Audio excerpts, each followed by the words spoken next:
Petit gros instable et grossier, capable de tout et n'importe quoi pour arriver à ses fins ou humilier les autres, il est une figure incontournable des années 2000. Salut tout le monde, c'est Ico et aujourd'hui vous avez choisi de braquer les projecteurs sur Eric Cartman. Et surtout n'oubliez pas de voter en haut à droite de votre écran via une petite fiche qui va apparaître pour la prochaine icône.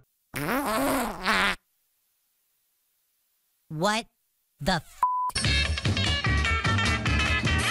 Je prends la route de South Park histoire de prendre un peu l'air. Des visages amicaux, des gens gentils bien comme il faut. Je prends la route de South Park et j'oublie toutes mes galères. Y a de la place pour se garer, tout le monde vous dit bonne journée.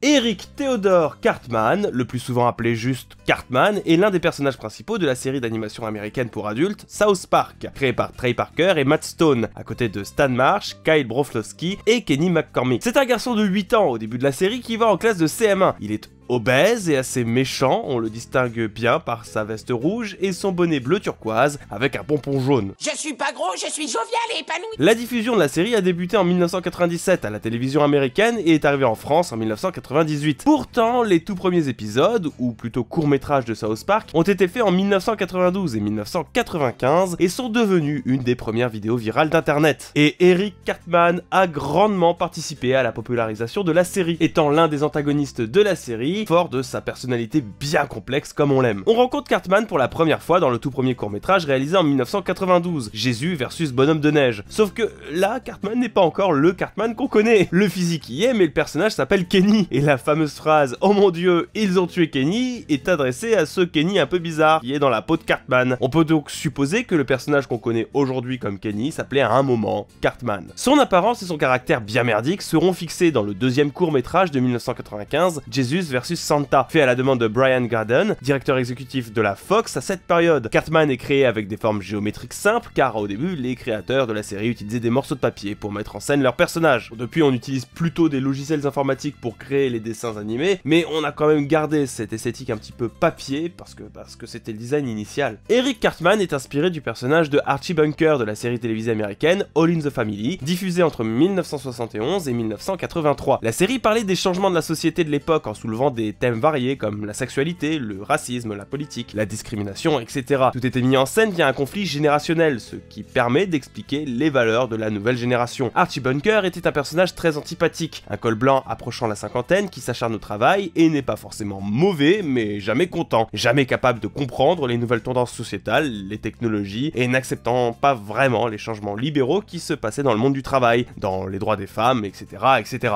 OK ブーマーがアメリカを分断 Trey Parker et Matt Stone étaient persuadés qu'il serait impossible de mettre en place un personnage ressemblant à Archie Bunker à la télévision américaine des années 90 avec l'instauration du politiquement correct. La solution, elle est dans le contenu de cette vidéo en fait, adapter ce caractère au forceps sous les traits d'un petit garçon de dessin animé. Son nom, quant à lui, est basé sur une personne bien réelle que Parker et Stone connaissaient, un certain Cartman. Eric a donc hérité du caractère grincheux et ignorant de Archie Bunker, mais il est surtout décrit comme un petit gros agaçant qu'on a tous connu. Pourquoi t'irais pas jusqu'à la pharmacie pour acheter des capotes? Comme ça au moins je serais protégé puisque t'as décidé de me baiser, maman. Et préparez-vous à entendre la liste des traits de caractère principaux de Eric Cartman et attention, c'est fort déplaisant. Cartman est têtu, raciste, homophobe, manipulateur, colérique, vicieux, cupide, égocentrique, immature, sarcastique, arrogant, paresseux, antisémite et grossier. Au fil des épisodes, on peut voir que Cartman cherche à s'imposer en humiliant les autres personnages, en faisant des ruses et en essayant de réaliser toutes sortes de plans machiavéliques. Il n'est pas pourtant motivé par l'argent ou la popularité, enfin pas tout le temps, mais par cette envie de montrer que c'est lui qui a raison et que l'autre a tort. Comme par exemple lorsqu'il monte un groupe de rock chrétien dans le seul et unique but d'avoir un album platine pour humilier Kyle. S'il gagne plein d'argent, il laissera cependant tout tomber quand il se rendra compte que les groupes de rock chrétiens ne peuvent pas obtenir d'album platine. Et le pire, c'est que souvent l'histoire va dans son sens, comme l'épisode dans lequel il est persuadé qu'on peut faire caca par la bouche, la nourriture rentre par l'anus, démontrant à Kyle que c'est possible. Arrête tout de suite, ça marche pas, dépose ce beignet tout de suite et remonte ton pantalon. Et comme si être antipathique n'était pas assez, on se rend vite compte que Cartman est en fait un sociopathe. Il a des dérives de violence, des problèmes comportementaux et émotionnels, il est sadique et narcissique, on le soupçonne également d'avoir des troubles de personnalité et de genre, il se déguise souvent en Britney Spears et a tout un épisode dans lequel il est persuadé d'être une prostituée vietnamienne du nom de Ming Lee. De plus, Cartman ignore, voire même ne comprend pas du tout le concept de bien et de mal, faisant tout simplement tout pour arriver à ses fins, peu importe à quel point c'est immoral ou illégal. Oui, parce que Cartman viole souvent la loi et finit assez régulièrement en prison, et heureusement qu'il a sa mère pour lui venir en aide. La liste de ces crimes est également très longue. Vandalisme, vol, fraude, génocide, agression, enlèvement, terrorisme, chantage, torture et meurtre avec préméditation. Et pas un simple meurtre, hein, s'il vous plaît, il a quand même fait manger ses parents à son pire ennemi dans un chili.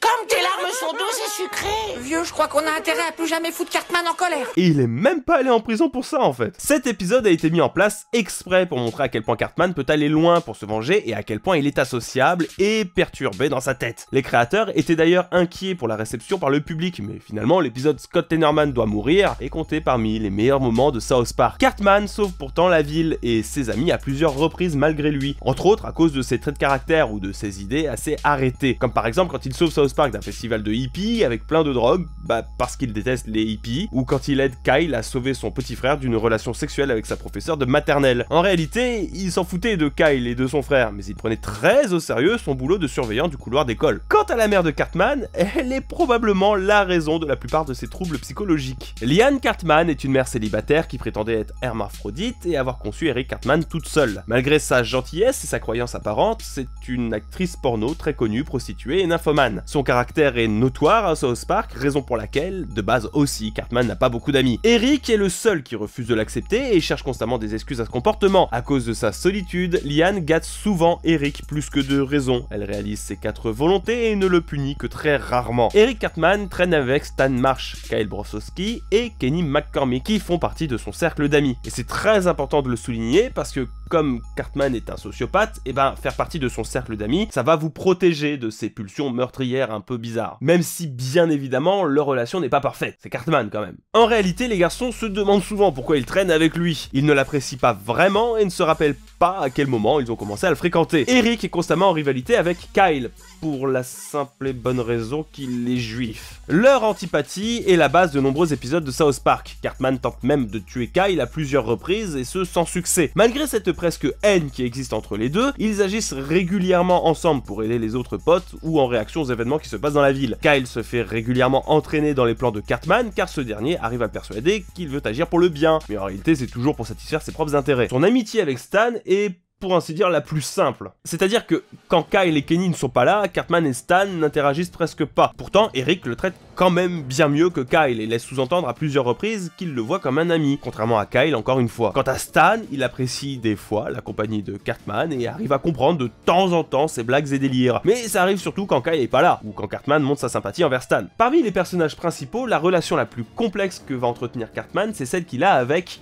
Kenny. Des fois, il annonce que Kenny est son meilleur ami, des fois qu'il le déteste parce qu'il est pauvre. Ils partagent pourtant le même humour et Kenny prend souvent le côté de Cartman dans les disputes et accepte régulièrement de participer à ses délires. Bizarrement, Cartman est le seul personnage de South Park qui se rend compte des morts multiples de Kenny et il s'inquiète des fois pour lui. Il sait également que malgré ses morts, il reviendra toujours le lendemain. Eric et Kenny sont liés à une inquiétude mutuelle l'un envers l'autre, dans les limites du possible pour Cartman bien sûr. C'est une de ses rares relations positives, même si bien évidemment ils ont des hauts et surtout des bas. Un autre personnage qui prenait Cartman pour un ami, c'est Butters. Butters est un sidekick et une victime. Il passe pas mal de son temps à organiser des plans pour humilier et ridiculiser Butters. Cartman le trouve facilement manipulable et profite donc de sa naïveté et gentillesse. Avec le temps, l'attitude de Butters envers Cartman évolue et il commence à se dire qu'il le déteste, comme tous les autres. Enfin, plus généralement, Cartman est détesté par l'ensemble des enfants de l'école et plus particulièrement des filles. Il arrive quand même à entretenir une relation d'amour-haine avec la plupart des garçons de sa classe. Les enfants, à part Kyle, Stan et Kenny, ne se rendent pas forcément compte des sérieux problèmes psychologiques de Cartman. Ces trois-là sont les seuls à vraiment savoir à quel point Eric peut être dangereux et imprévisible, et font de leur mieux pour l'expliquer aux autres et pour éviter qu'il se retrouve victime ou marionnette des plans de Cartman. Et pourtant, fait intéressant, malgré sa personnalité complètement cassée, Eric Cartman est un génie. Il est fort en team building, il a des traits de véritable leader, il est balèze en persuasion et en manipulation des masses, également en informatique, il est capable notamment de falsifier des rapports policiers, en langue étrangère s'il vous plaît, puisqu'il parle couramment espagnol et se débrouille très bien en allemand, il sait jouer de nombreux instruments de musique, chanter et danser. Il a quand même monté un groupe de rock avec lequel il a vendu 1 million de disques. Je sais que l'univers de South Park est quand même assez timbré lui aussi et prompt à soutenir n'importe quel projet, mais quand même, 1 million de disques. Ce qui est intéressant, c'est que même si Cartman n'est pas basé sur les créateurs de la série, puisque ce sont Kyle et Stan qui sont basés sur Trey Parker et Matt Stone, c'est leur personnage préféré, et c'est lui qui transmet pas mal de leurs opinions. Enfin, pas toutes. J'espère, parce que si ne serait-ce qu'un quart de ce que pense Cartman est un reflet de la personnalité de Trey et Matt, et bah c'est pas des très bonnes personnes. Hein. Par exemple, il déteste les hippies, comme les créateurs de la série, et il a essayé d'arrêter la diffusion de Family Guy car Parker et Stone trouvent cette série nulle à chier. Cartman est un personnage extrêmement antipathique, il est pourtant également très aimé du public, parce que Cartman dérange. On n'adhère pas forcément à ce qu'il dit, et j'espère que personne n'adhère à ses idées, hein. Ne voyez pas South Park comme un appel à la haine, ce serait tomber dans le piège tendu par la série dans lequel nombre d'associations type Famille de France sont tombées. Mais il fascine et on le suit par curiosité morbide, pour voir jusqu'où il sera capable d'aller et si le concept de limite morale a un sens pour lui. Qui plus est, c'est par Cartman que la série a pu mettre en lumière beaucoup de problèmes de société. Il incarne tous les mots américains à lui tout seul, c'est donc assez facile de se figurer qu'est-ce qui va pas là-bas. Une popularité qui, évidemment, le fera atterrir sur de nombreux autres médias culturels comme le jeu vidéo, parce que très rapidement la série South Park sera adaptée en jeu vidéo. Pas toujours d'excellente facture, hein, le caractère violent de la série étant la porte d'entrée facile à des jeux à licence assez vides, mais fidèlement et intelligemment adapté récemment avec le bâton de la vérité et l'anal du destin. Cartman n'est pas pour autant méchant par conviction ou par but à accomplir, il est malade, mal dans sa peau, incapable de comprendre les émotions humaines et extrêmement instable mentalement. Eric Cartman est compté parmi les méchants les plus marquants de la pop culture, comme quoi, même un sociopathe extrêmement dangereux peut être aimé et apprécié si c'est un garçon de 8 ans en dessin animé.